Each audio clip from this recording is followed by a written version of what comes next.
The first principle in the science of getting rich. Thought is the only power which can produce tangible riches from the formless substance. The stuff from which all things are made is a substance which thinks, and a thought of form in this substance produces the form. Original substance moves according to its thoughts. Every form and process you see in nature is the visible expression of a thought in original substance. As the formless stuff thinks of a form, it takes that form. As it thinks of a motion, it makes that motion. That is the way all things were created. We live in a thought world, which is part of a thought universe. The thought of a moving universe extended throughout formless substance, and the thinking stuff moving according to that thought took the form of systems of planets, and maintains that form. Thinking substance takes the form of its thought, and moves according to the thought. Holding the idea of a circling system of suns and worlds, it takes the form of these bodies, and moves them as it thinks. Thinking the form of a slow-growing oak tree, it moves accordingly, and produces the tree, though centuries may be required to do the work. In creating, the formless seems to move according to the lines of motion it has established. The thought of an oak tree does not cause the instant formation of a full-grown tree, but it does start in motion the forces which will produce the tree, along established lines of growth. Every thought of form, held in thinking substance, causes the creation of the form, but always, or at least generally, along lines of growth and action already established. The thought of a house of a certain construction, if it were impressed upon formless substance, might not cause the instant formation of the house, but it would cause the turning of creative energies already working in trade and commerce into such channels as to result in the speedy building of the house. And if there were no existing channels through which the creative energy could work, then the house would be formed directly from primal substance, without waiting for the slow processes of the organic and inorganic world. No thought of form can be impressed upon original substance without causing the creation of the form. Man is a thinking center, and can originate thought. All the forms that man fashions with his hands must first exist in his thought. He cannot shape a thing until he has thought that thing. And so far man has confined his efforts wholly to the work of his hands. He has applied manual labor to the world of forms, seeking to change or modify those already existing. He has never thought of trying to cause the creation of new forms by impressing his thoughts upon formless substance. When man has a thought form, he takes material from the forms of nature and makes an image of the form which is in his mind. He has, so far, made little or no effort to cooperate with formless intelligence, to work with the Father. He has not dreamed that he can do what he sees the Father doing. Man reshapes and modifies existing forms by manual labor. He has given no attention to the question whether he may not produce things from formless substance by communicating his thoughts to it. We propose to prove that he may do so, to prove that any man or woman may do so, and to show how. As our first step, we must lay down three fundamental propositions. First, we assert that there is one original formless stuff, or substance, from which all things are made. All the seemingly many elements are but different presentations of one element. All the many forms found in organic and inorganic nature are but different shapes, made from the same stuff. And this stuff is thinking stuff. A thought held in it produces the form of the thought. Thought, and thinking substance, produces shapes. Man is a thinking center, capable of original thought. If man can communicate his thought to original thinking substance, he can cause the creation or formation of the thing he thinks about. To summarize this, there is a thinking stuff from which all things are made, and which, in its original state, permeates, penetrates, and fills the interspaces of the universe. A thought, and this substance, produces the thing that is imaged by the thought. Man can form things in his thought, and, by impressing his thought upon formless substance, can cause the thing he thinks about to be created.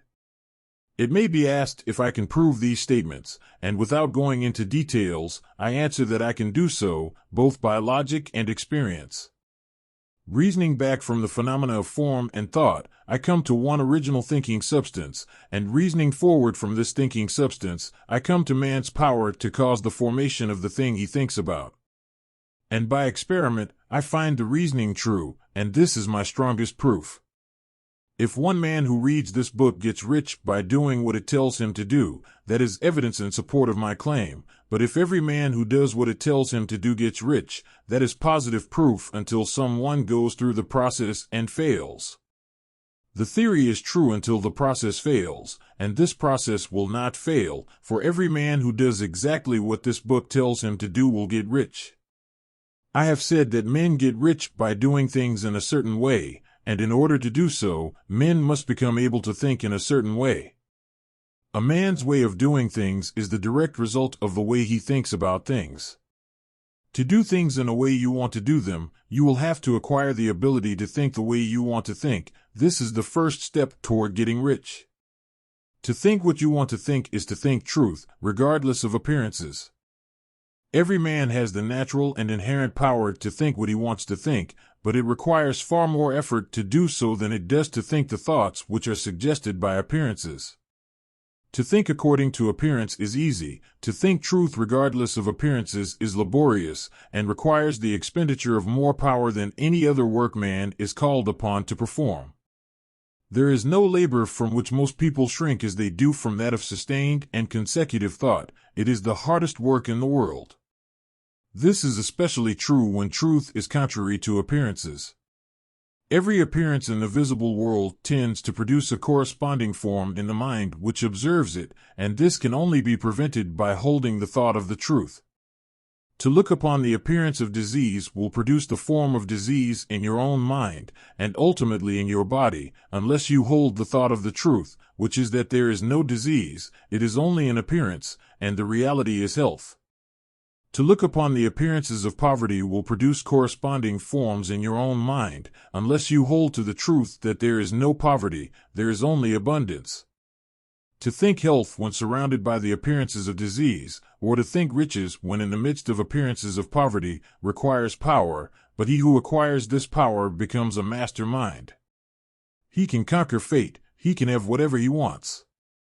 This power can only be acquired by getting hold of the basic fact which is behind all appearances, and that fact is that there is one thinking substance from which and by which all things are made.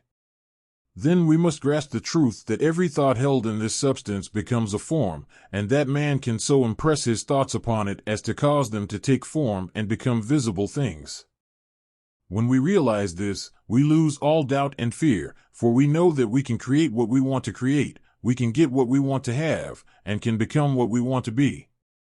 As a first step toward getting rich, you must believe the three fundamental statements given previously in this chapter, and in order to emphasize them, I repeat them here. There is a thinking stuff from which all things are made, and which, in its original state, permeates, penetrates, and fills the interspaces of the universe. A thought, in this substance, produces the thing that is imaged by the thought. Man can form things in his thought, and, by impressing his thought upon formless substance, can cause the thing he thinks about to be created. You must lay aside all other concepts of the universe than this monistic one, and you must dwell upon this until it is fixed in your mind, and has become your habitual thought. Read these creed statements over and over again, fix every word upon your memory, and meditate upon them until you firmly believe what they say. If a doubt comes to you, cast it aside as a sin. Do not listen to arguments against this idea. Do not go to churches or lectures where a contrary concept of things is taught or preached. Do not read magazines or books which teach a different idea. If you get mixed up in your faith, all your efforts will be in vain. Do not ask why these things are true, nor speculate as to how they can be true. Simply take them on trust. The science of getting rich begins with the absolute acceptance of this faith.